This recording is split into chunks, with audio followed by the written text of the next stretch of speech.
Signal gasoline. Let every traffic signal remind you, you do go farther with Signal gasoline. Yes, you do go farther with Signal.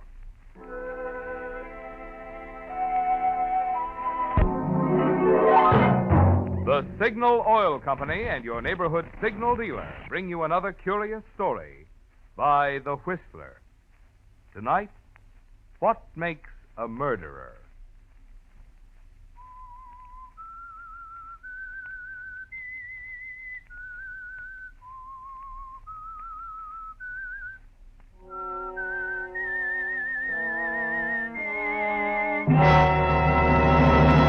I am the Whistler, and I know many things, for I walk by night. I know many strange tales hidden in the hearts of men and women who have stepped into the shadows. Yes, I know the nameless terrors of which they dare not speak. Murder is a peculiar affair. All it needs in many cases is the right pressure, the right set of circumstances, the right opportunity. And an otherwise respectable member of the community becomes a killer. If you tried to explain that to Arthur Winslow, he wouldn't have understood. If you told him he was in a fair way to become a murderer in a few months, he would have looked at you strangely. For Arthur was respectable, solid, exactly like 100,000 other respectable, solid Jersey commuters. His life was a pretty drab affair. Part of it was the office, J. Simmons and Company, investment broker. Light 7 1/8, no change. 7 1/8, no change. American Tel and Tel 179 1/8, off an 8. AT&T 179 1/8, off an 8. American Tobacco 77, up 1. 77, up 1. Better leave it there, Arthur. 5 o'clock. Got to make that 519. Why? Hmm? Why do we have to make the 519, Stanley? Why, Arthur, because we always do. Why is that a good reason? What?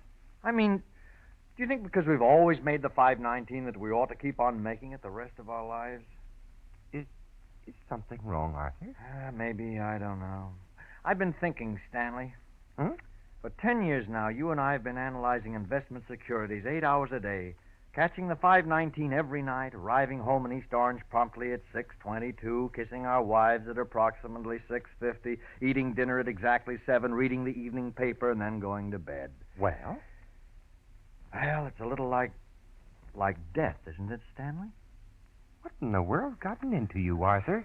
I've got a book here. Hey, take a look. Book? Oh. It's a novel. Got me to thinking. Moon and Sixpence. It's about a man like us, Stanley. Mm-hmm. A man who got fed up with the 519 and dished the whole works. Well, what did he do? Took a chance. He walked out, just picked up his hat, and went off to the South Seas. You mean he just left his family? They preferred the 519. Huh. Well, I can't say that I approve. No, I didn't think you would. Well, you better hurry along, Stanley. You'll miss your train. Yes, but what about you? Well, tonight, just for a change, I believe I'll catch the 5:55.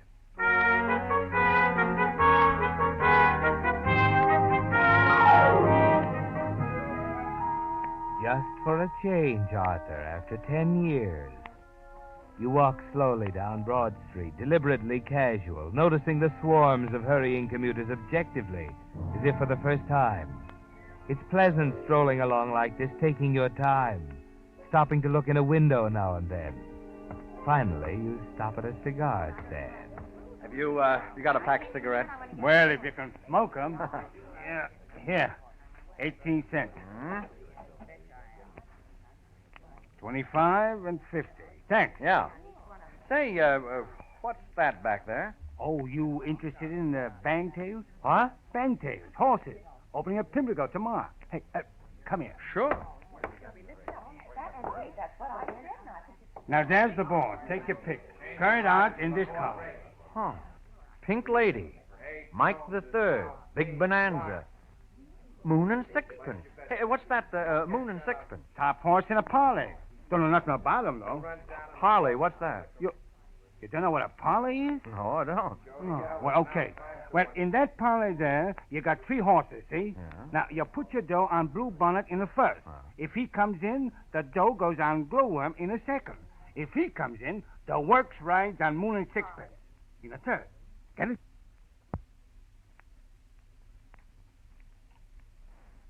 We interrupt this program.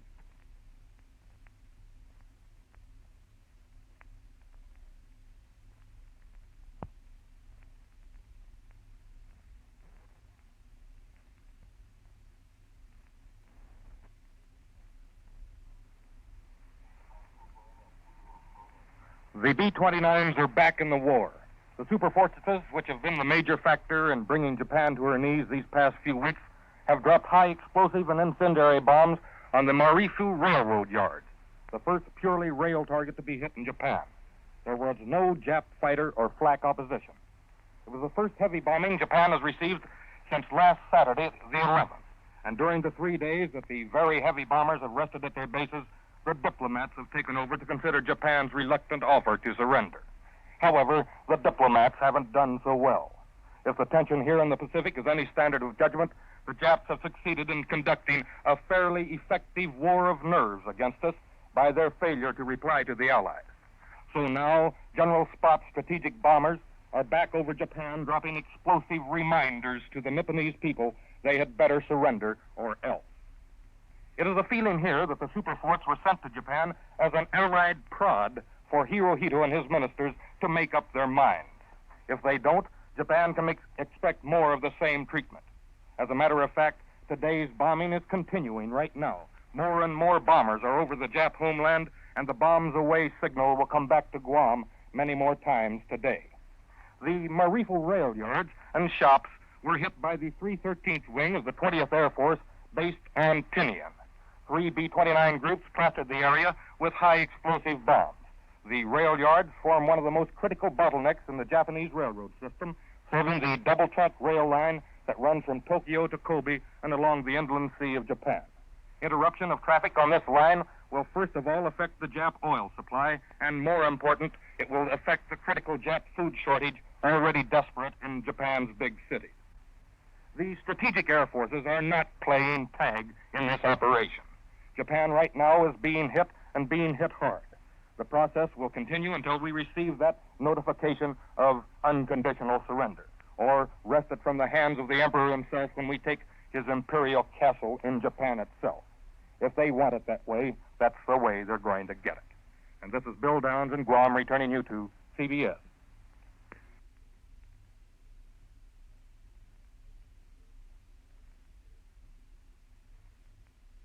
But that's almost a year's salary, and you're holding it right in your hand. You just walk the streets for an hour or two, thinking, gradually realizing what happened. It can mean a new car, new dresses for Ethel, and more of the same. Or it can mean, yes, Arthur, if you took a chance. It's crazy, it's wild, but if you act before you think. You walk into a phone booth in the financial center lobby. The South Seas. No more figures. No more 519. Hello? Brighton Travel Agency? I'd like to inquire about a reservation to, let's see, to Florida. Yeah. The name? Oh, yes, the name is, Charles White.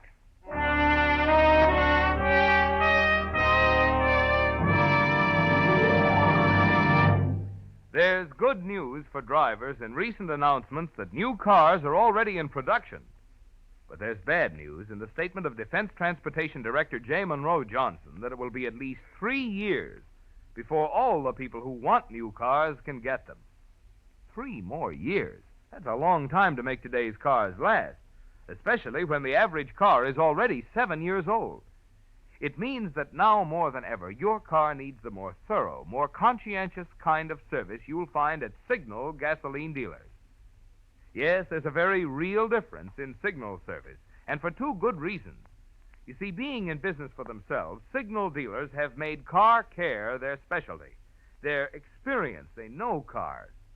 And two, because independent signal dealers are in that business not just for today, but permanently. They're eager to please you so well, you'll come back regularly and be their steady customer. Added up, that assures you the kind of service that will keep your car happy and you satisfied. The kind of service that makes it well worth your while getting acquainted with your neighborhood Signal gasoline dealer. And now, back to the Whistler.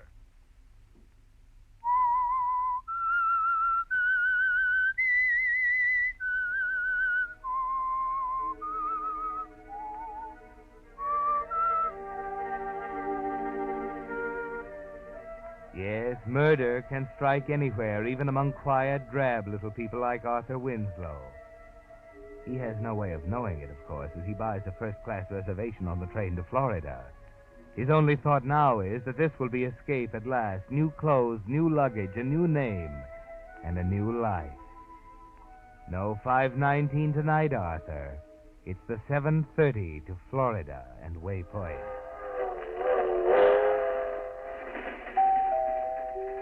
Last call for dinner. Oh, which way is the dining car, waiter? There's 3 cars back. Oh, thank you. Better hurry along. Last call for dinner. Okay. I'm sorry. Oh, that's quite all right. It isn't either. I wasn't looking. Well, neither was I. Where is it? What? The book. Book. Oh, yes, the book. I knocked it out of your hand. Must be down here on the floor. Oh, here, let me. It's probably down under the no, seat. let me see. I can. Oh, I bumped my head. Oh, Look at the gum under here. Did you get it? Last year's timetable. I've wanted one for ages. oh, wait a minute. There it is. Where? To the right, just a little under the seat. Here, let me. No, let me get it, please. Here we are. It's a fine thing getting yourself all dusty that way. Turn around. Oh, thanks. Moon and Sixpence. There we are. That's a little better anyway. Wonderful, isn't it? Hmm? Moon and Sixpence. I loved it. Oh, yes, I haven't quite finished it, of course. Do you believe it? I mean, do you think it's right? You mean to toss everything over and take off for the South Seas? If you don't mind, pal, while you're going to the South Seas, I'll go to dinner. Oh, I'm sorry, sir. Excuse me. We seem to be holding up traffic. We do, don't we? Matter of fact, I was just going into dinner myself. So was I. Well, would you consider... Why not? Yes, why not?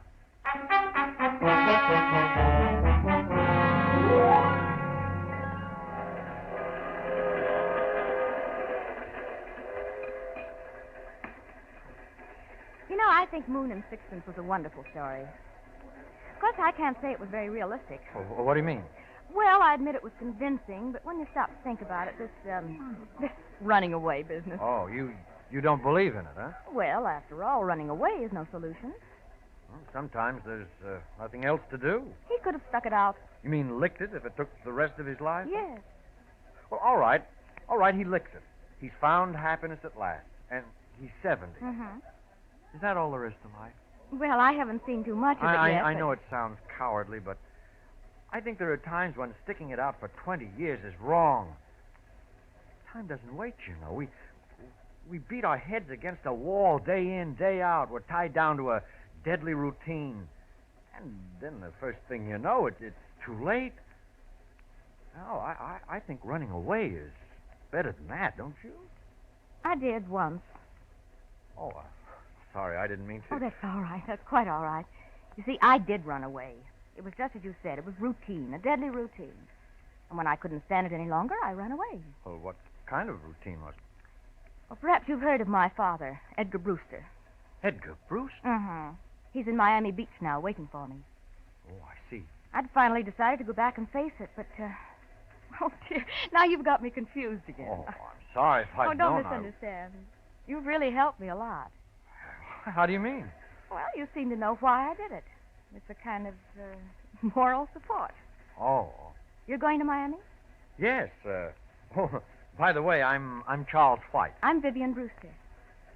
Well, perhaps I'll see you in Miami, huh? I hope so. Yes, so do I.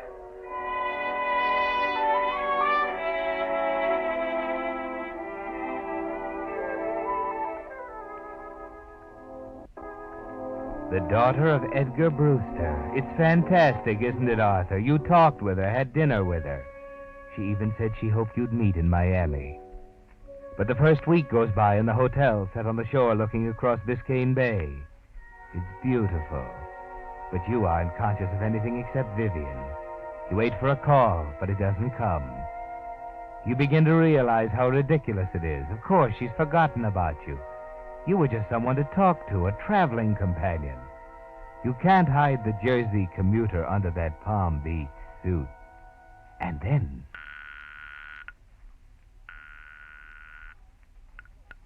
Hello? Oh, hello. I'd like to speak to Miss Vivian Brewster. Speaking? Oh, this is Charles White. Well, hello, Mr. White. I thought you'd forgotten me by this time. Oh, no, not at all. I thought we might have a drink together or something. Well, why don't you come out? You mean to your house? Of course. Father would love to meet you. Your father? Yes. What about it? When? Oh, tonight. All right, tonight.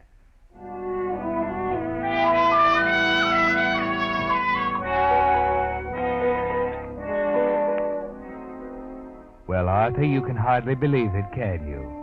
A few days ago, an obscure clerk. Today, sitting with Edgar Brewster, drinking his bourbon. That about right, Mr. White? Father's a tightwad with his soda. Outrageous way to treat good bourbon. What about it, White? Oh, that looks about right, Mr. Brewster. Yeah, there you are. Oh, thank you. What are you doing in Miami, White? Why, I just got a little tired of New York. Yeah, you got the right idea. I did the same thing myself 20 years ago and never went back. What's your line?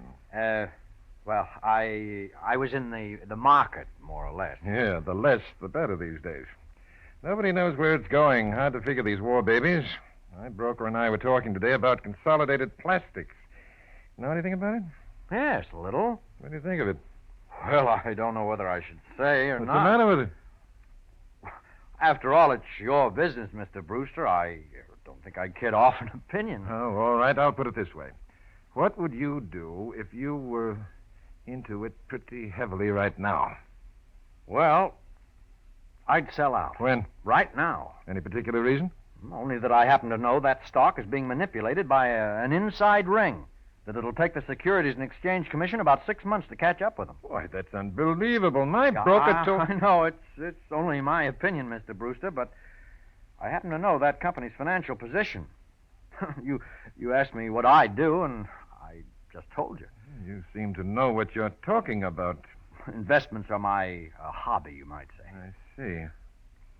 May I say something now? Oh, I'm sorry, dear. I forgot you were still with us. I thought so. Well, now that you've settled the stock market problem, suppose we get down to the club. The water should be beautiful tonight. What about it? I'm afraid it's past my bedtime, dear. You two run along. No place for an old duck like me, anyhow. Well, Mr. White? Well, Miss Brewster? Oh, what are you waiting for? Get out of here. I'm going to bed.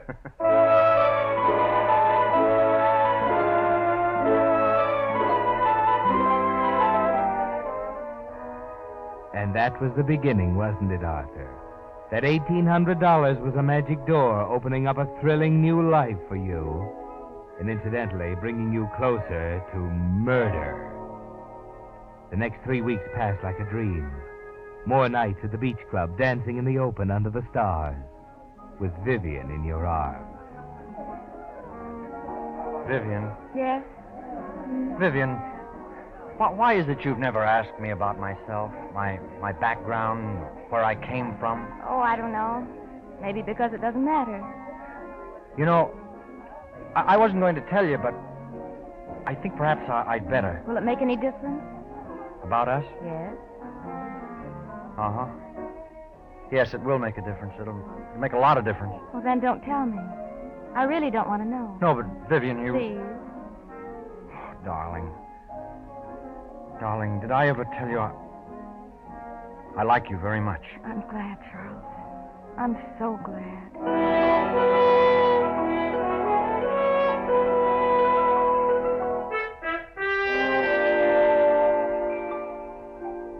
You were in love, Arthur, and for the first time in your life, you knew what it really was. Mr. Brewster began to concern you. He'd never approve in a million years. Or you thought so until that evening he dropped up to your hotel room with a copy of the Financial Journal in his hand. Look at that, Charles. Well, what is it? Don't ask silly questions. Look at it, man. I thought so. Consolidated Plastics snowed under in selling rush. Oh, I'm sorry, Mr. Brewster. I'm not. Oh, what do you mean? I took your advice. Sold out 3 weeks ago. I saved myself $100,000. Well, congratulations. Don't congratulate me. You're the one who deserves it. Do you mind if I sit down? Oh, of course not. Here you are. Yeah, thank you. Would you be open to a proposition, White? What kind of proposition? Oh, I realize you probably have other interests, but I could make it worth your while, I think. There are 2 considerations. Yes? The first is the plain fact that my affairs are getting a little beyond me. As you know, I'm retired and haven't time to look after them properly. I think you're the man to take over. But, Mr. Brewster, I'm a businessman. If it weren't a profitable deal for me, I wouldn't think of it. I see. What's the other consideration? I believe you're aware of that already. Vivian. You, approve? I do. May I have time to think this over? Of course. Just let me know in a day or so.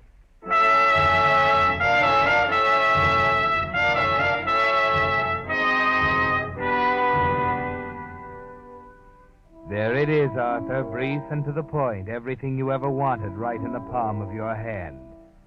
Open sesame, he said, and there it was. You go into the bar downstairs to think. There's only one thing in your way now, Ethel. You can't run away from that. You've got to make her see your side of it. You've got to go back to her and face it. Make her give you a divorce. You walk out of the bar, through the door, into the hotel lobby. And just as you're rounding the corner by the desk, something stops you in your tracks. This is Ethel Winslow, 5769 Laurel Road, East Orange, New Jersey. Is that all you want? Thank you, madam. Could I see the register, please? Oh, I'm sorry, madam, but we don't... Well, I understand there's a Charles White registered here. Charles... Oh, yes, madam. Room 132. Is he a friend? Yes. Will this help? Oh, well, in that case, I could give you room 131 next door. The windows open onto the same balcony. Oh, very well. 131.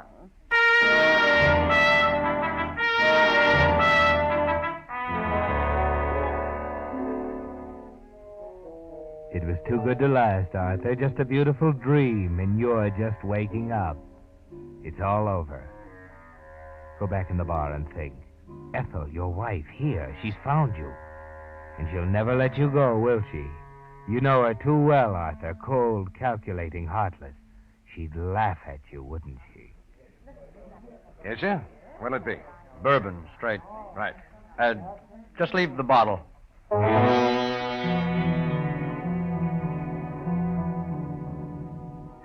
You're beginning to see now, Arthur, what makes a murderer.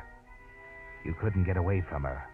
Just as Vivian said, you can't solve anything by running away. All you get is a build-up to nothing. Whatever made you think you could talk her into a divorce? There's no other way out, is there, Arthur? You sit in the friendly darkness of the bar all afternoon, late into the evening, thinking. It's almost 11 when you make up your mind. There's a phone booth near the door.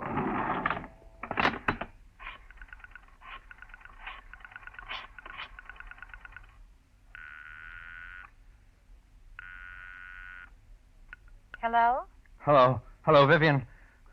Vivian, I have to talk to you. It's important. Why, Charles, what's the matter? Never mind. Just listen to me, Vivian. Just listen. I'm a phony. My name is Arthur Winslow. I was running away when you met me on the train. I'm just an investment clerk. I have no money. I have nothing. Just $1,800 I won in a horse race. Listen, Vivian, I got a wife in East Orange, New Jersey. I've hated her for 10 years. I'd rather be dead than go back to her. I'm not going back to her.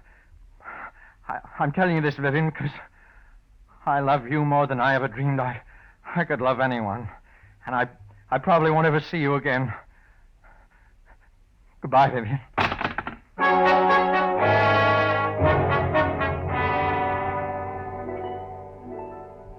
11 o'clock, Arthur. You've got it all planned. Ethel is asleep in her room, room 131. A balcony connected with yours. It's easy, isn't it, Arthur? Yes, there she is. And she's asleep.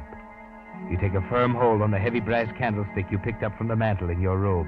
A blunt instrument, the police will say. You can hardly breathe, Arthur. Your stomach is full of ice water. You feel your heart's going to burst. Careful, Arthur. Careful.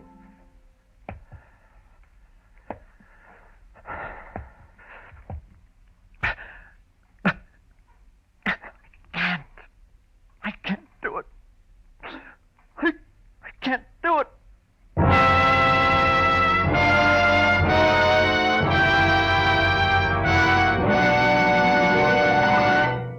The Whistler will return in just a moment with the strange ending of tonight's story. Meantime, a word about teeth and tires. They have a good deal in common, you know. For the good of your teeth, you see your dentist twice a year so he can catch small cavities before they grow big and endanger the tooth. And for the good of your tires, it's equally important to have your Signal gasoline dealer inspect them regularly, so any small injuries can be repaired before they spread and ruin the carcass. Or so he can warn you before your tread is worn too thin for proper retreading. You'll find your Signal gasoline dealer is completely equipped to give you the finest in modern tire repair, whether it's a small patch or a full recap. For those friendly dealers displaying Signal's yellow and black circle sign are much more than just a place to get Signal Go Farther gasoline and fine Signal double-check lubrication. Each Signal dealer offers a complete line of automotive services and fine accessories to help your car run better, look better, and last longer. And now, back to the Whistler.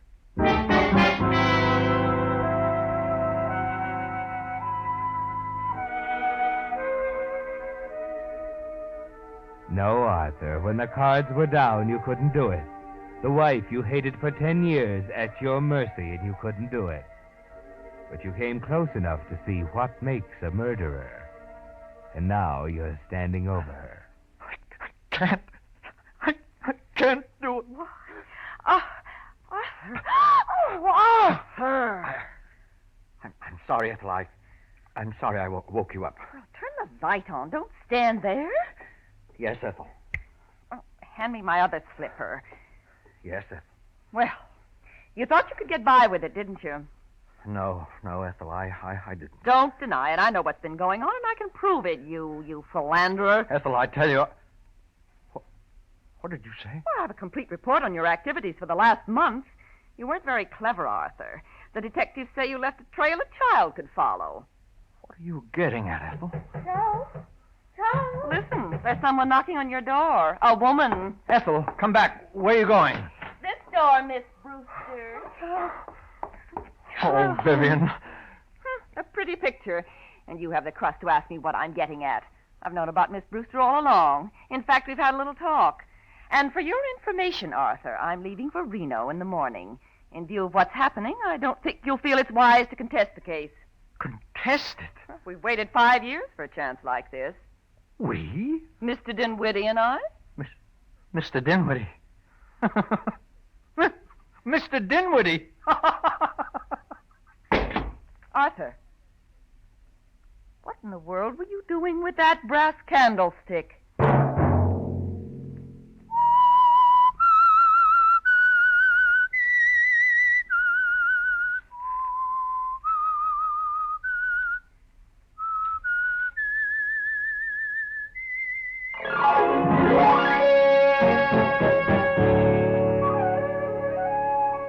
Next Monday at 9 o'clock, The Whistler will bring you another strange tale. The Whistler is broadcast for your entertainment by the marketers of Signal gasoline and motor oil and fine quality automotive accessories, and by your neighborhood Signal dealer. This program, directed by George W. Allen, with tonight's story by Everett Tomlinson and Harold Swanton, music by Wilbur Hatch, is transmitted to our troops overseas by the Armed Forces Radio Service. This is Marvin Miller speaking, and suggesting that you let every traffic signal remind you that you do go farther with Signal gasoline. Yes, you do go farther with Signal. This is CBS, the Columbia Broadcasting System.